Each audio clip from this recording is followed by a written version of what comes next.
This next one. Plenty of history was made on the offensive side of the ball in New Orleans Sunday.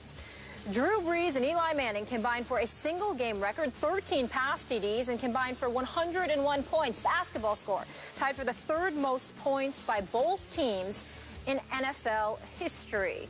Stephen A., what was your takeaway from that ridiculous shootout?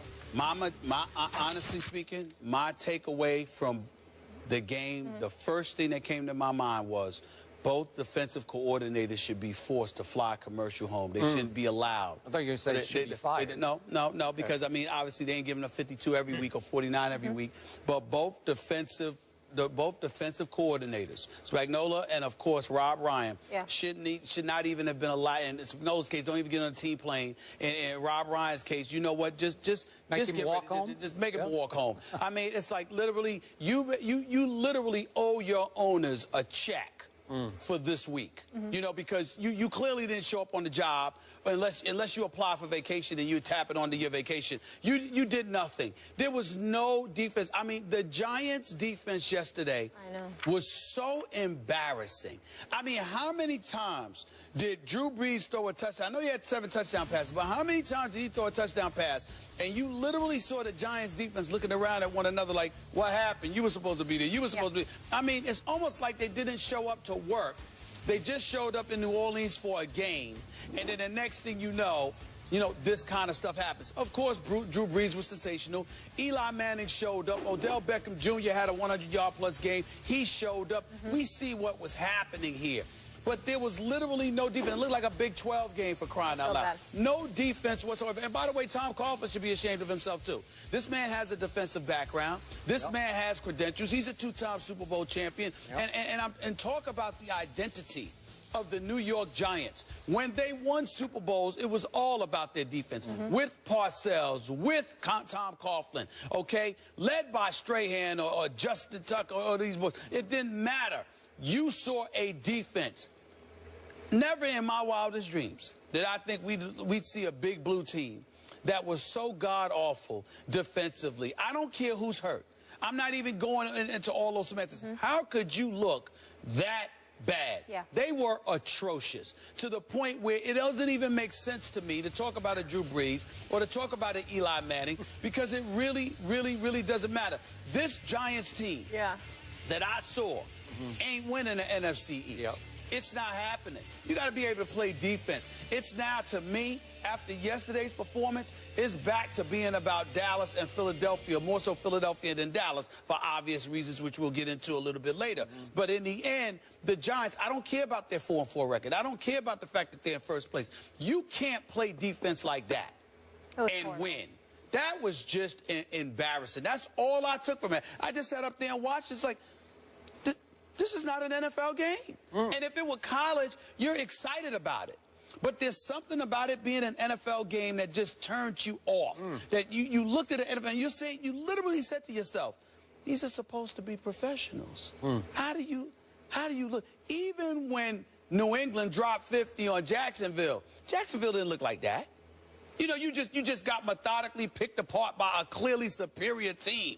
No, in the case of the Giants against the Saints, it literally looked like both teams decided not to play defense. The 29th and 30th ranked defense going into it, total. I mean, I couldn't believe how bad they looked. I really couldn't. Did the game count? Yes. It goes in the standings, It goes in the standings. Okay, I want to make sure of that because you said it didn't look like an NFL game. It did. And by the way, before I launch on this, Molly is threatening to unfollow me on Twitter. I trolled him last night. I thanked the Saints for winning that game for me and my Cowboys, and in it, I wrote Giants in all lowercase letters. And everything like else little in Giants. caps. Okay? Just obnoxious. She's going to unfollow me over it was obnoxious. That's fine. Okay, here's my takeaway. No team that gives up 52 points deserves to win the NFC East. I'm sorry, no team. Right. So that was my #1 takeaway. And #2, because the game did count in the standings, dropping the Giants to, what, 4-4? First place. Now, somehow, some way, embarrassingly enough for the division, my Dallas Cowboys are still only 1 game out of first place in the loss column. Only 1 game out of first place in the loss. Are you kidding me? And, you know, my other takeaway was that the ultimate new accident waiting to happen in pro football is your New York Giants. How did they lose that opening game at Jerry World? And then follow that up by a loss and they lost to the Falcons. And the Falcons are starting to get exposed as just pretty good. Not great, not dominant. They're just pretty good. They lost at home to Tampa. They almost lost at home to the Redskins. Remember that? So they're getting exposed. Yes. They're coming back to earth quickly. And yesterday, the New York Football Giants managed to blow this game on a face mask penalty by the punter. By the punter. By Brad Wing. The punter. Here he is. He gets a face mask as the ball is fumbled forward. This is Cowboys-esque. This is Cowboys-esque. This is old Cowboys. Previous Cowboys-esque. These are the Cowboys you used to laugh at, scoff at, ridicule for being the accident waiting to happen. And now it's Brad Wing.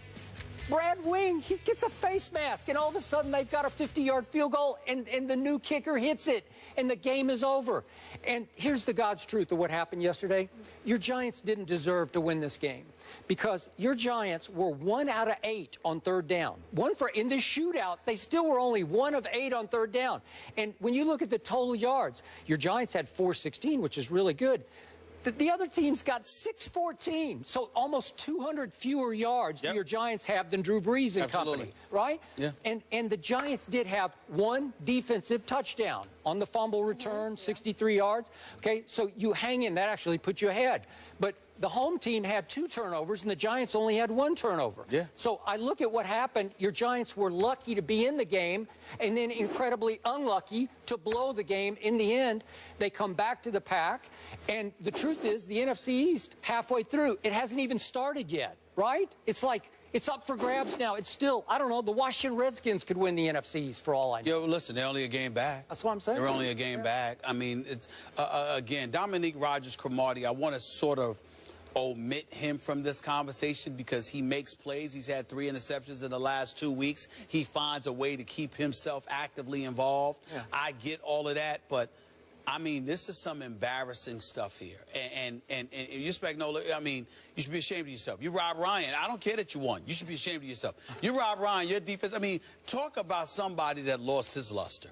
I mean, think about it. Once upon a time, we just sat there and said if he lost some weight and got a haircut, you know what, he could be a head coach. He could be a head coach. Got to look the part. Got to show up to work, look a professional. Get a haircut. Go to a salon, or in his case, a salon, not a barbershop, and just get the haircut. Do whatever. Okay. Do whatever you need to do. Yeah. But then you look at this defense and the way that it has played, particularly yesterday too. Just no excuse whatsoever. And the Giants didn't even run the football. Everything was with their passing attack. And you just looked at it, and somehow, some way, despite throwing 6 touchdown passes, 350 yards. I mean, what is it here? You know, a rating of 138. Yeah. Somehow, some way, Eli Manning still lost this game. He lost the game. The New Orleans, listen, New Orleans defense is bad. It was bad yesterday. But the Giants were so embarrassing because, again, at least when New Orleans got beat, there was somebody in the vicinity. Yep. I mean, you look at the Giants, it was like, literally, who is it that scored the 1 touchdown where he's just strolling in? When he just strolling, I mean, who was? I mean, literally walked in, looking behind, and it's like, oh, there's nobody near me. Nobody's home. He literally could have walked the last 30 yards. Most yards allowed since 1943 by the Giants. I don't even understand it. I really don't understand it. He literally could have walked the last 30 yards. Yeah. Walked. Was that fun for you? Did you enjoy that? Great time. That was my great moment of the day. Yeah. How about those Cowboys? We'll talk about Colston. them. It was Colston. Yeah. I'm just saying. I just looking at him. He's like he couldn't believe how wide open he was. Yeah. It was just embarrassing, man. And like I said, it's an NFL game. You don't anticipate seeing something like that. That was just bad. Okay. As long as we don't have to talk about the Cowboys today, I'll be happier. Right. Of course we're talking about the Cowboys today. Of course. Oh, well, I'll lay out of this one. Right. I'll let Stephen A. handle it. Please. The NFC is looking like the AFC South. It's bad. Right. In a battle of Skip and Stephen A. Super Bowl teams, the Cowboys lose a close one at home to the Seahawks. The Cowboys lost again, Skip. Don't miss the guy's reaction.